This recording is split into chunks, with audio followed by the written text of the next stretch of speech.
Halo, saya Fadila Mulyasari. Saya dari Prodi Sistem Informasi di Universitas Negeri Jambi. Di sini saya akan menjelaskan terkait penggunaan graf dalam struktur data, lebih tepatnya pada breadth first search dan depth first search, BFS dan DFS. Jadi di sini saya diberi soal, yaitu lakukan DFS dan DFS dari node A pada graf AB dengan weight-nya 3, AC 1, BD 4, C ke D itu 1, C ke E itu 5, dan D ke E itu 2. Lalu teruskan urutan kunjungan dan implementasikan dalam Python. Nah, sebelum itu saya akan menjelaskan representasi grafnya terlebih dahulu untuk mendalami terkait konsep penggunaan BFS dan DFS ini dalam representasi graf. Jadi pada soal ini kita diberi sebuah graf dengan beberapa node dan edge yang berbobot. Tapi berbobot itu seperti yang tadi, misalnya yang A ke B itu width-nya 3. Nah, tapi yang perlu digarisbawahi untuk BFS dan DFS, bobot itu sebenarnya nggak berpengaruh karena yang dilihat cuma hubungan antar node-nya saja. Lalu di graf ini saya merepresentasikan dalam bentuk adjacency list supaya lebih mudah diproses di program. Kita mulai dari breadth first search atau BFS. Nah, di sini BFS sendiri itu transversal yang menggunakan konsep antrian atau queue. Jadi node dikunjungi per level mulai dari tetangga yang terdekat terlebih dahulu. Jadi, jika kita lihat dari graf yang tersedia, jika kita mulai dari A, vertexnya, maka dia bisa ke B, lalu ke C, lalu dari B dan C ini ke D, dan sisanya ke E. Mari kita coba mulai dari A. A, B, C, D, E. Hasil transversal ordernya adalah A, B, C, D, E. Itu untuk BFS. Nah, lalu untuk konsep BFS atau Depth First Search, transversal itu dilakukan sedalam mungkin dulu sebelum kembali ke node sebelumnya. Biasanya menggunakan rekursi atau stack dalam Python. Jadi, jika kita mulai dari A, dia mulai dari B, lalu ke D, ke E, lalu ke C. Coba kita coba dulu ya. A, B, D, C, E. Karena dia yang dalam dulu. Oh ya. Dia yang dalam dulu yaitu depth first search. Benar, berarti hasil transversal ordernya adalah A, B, D, C, E.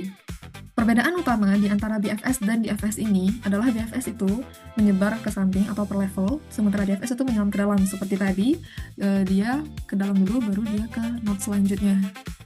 Nah, lalu dalam struktur datanya, BFS itu menggunakan queue atau antrian, sementara DFS itu menggunakan stack atau rekursi. Kita lanjut ke penjelasan Python-nya, implementasi Python. Baik, untuk implementasi Python-nya, saya akan membuat fungsi BFS, lalu di bawahnya saya akan membuat fungsi DFS, namun saya ingin nanti output-nya itu BFS dan DFS sekaligus. Sebelum itu, saya akan membuat from collection import DQ, yang artinya saya import DQ dari collections. Saya menggunakan Q karena dibandingkan list, Q itu lebih efisien kompleksitasnya. Oke.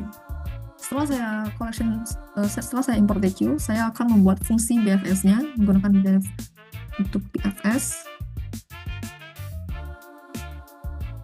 Lalu di dalam fungsinya kita terdiri dari graph, dan start. Jadi nanti saya juga akan membuat representasi graph yang terdiri dari vertex dan node. Lalu nanti node itu akan dipanggil di setiap fungsi BFS dan DFS, yaitu si graph ini.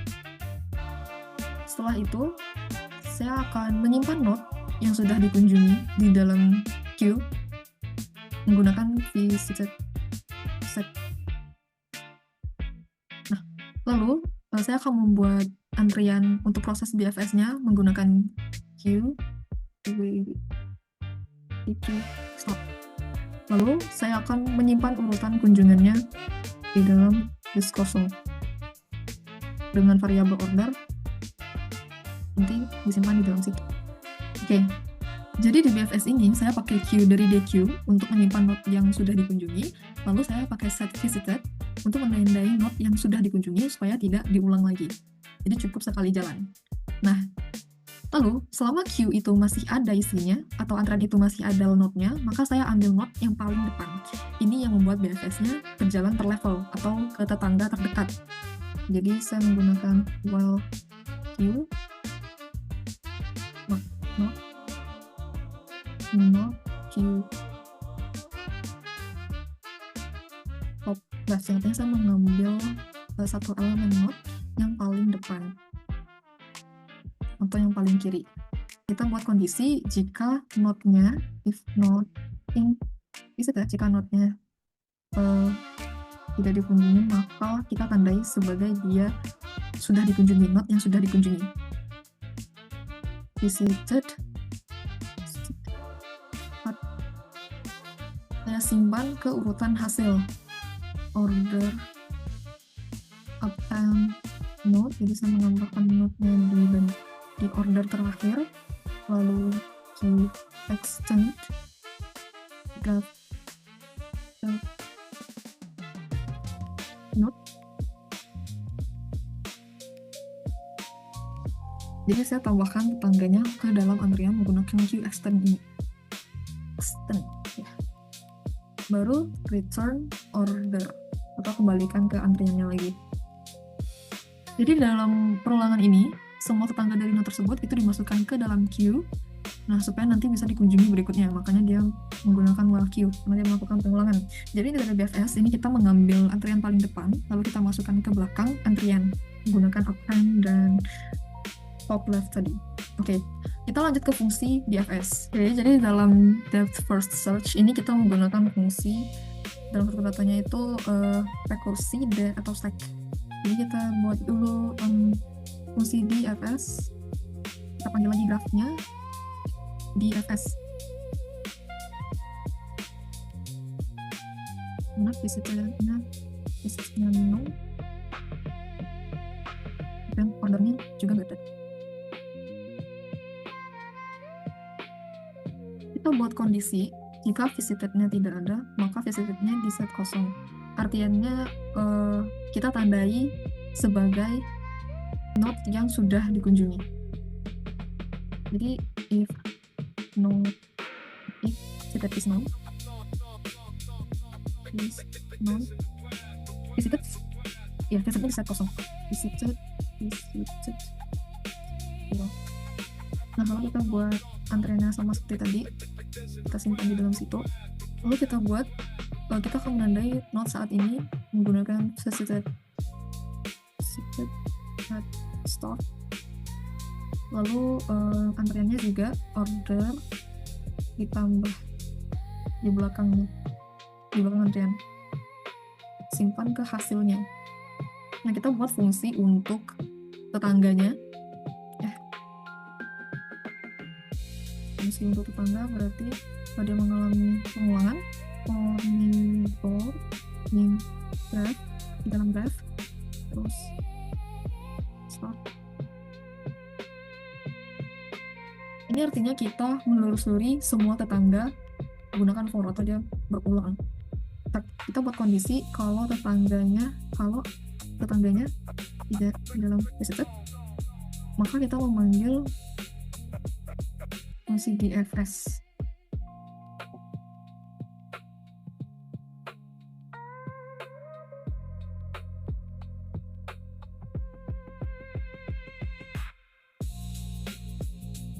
Ya, jadi di BFS ini node-nya itu langsung dikunjungi dan ditampilkan di sini.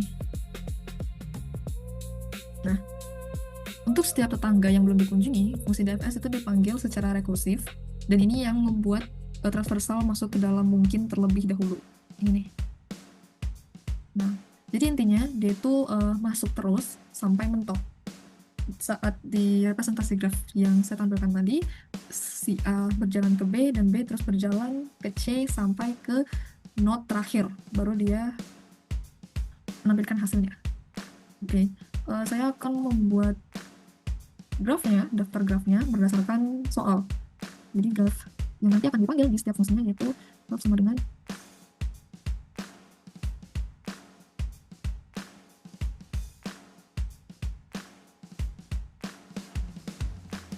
Oke, setelah saya membuat daftar grafnya, saya akan membuat pemanggilan fungsi menggunakan print. Jadi ini yang nanti akan menampilkan outputnya. DFS itu berdasarkan hasil dari fungsi di level DFS atau fungsi DFS yang menambahkan grafnya, lalu melakukan operasi berdasarkan fungsi yang sudah kita buat tadi, dimulai dari vertex A. Begitu juga sama yang di DFS. Kita coba running lagi. Oke, hasilnya ini ya, outputnya di bawah. DFS itu ABCDE, DFS itu ABDCE. Sama ya seperti yang hasil di representasi graf sebelumnya. Oke, saya rasa cukup untuk video ini. Saya mohon maaf bila ada salah kata. Saya pamit undur diri.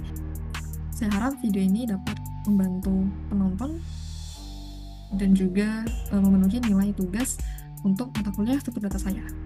See you!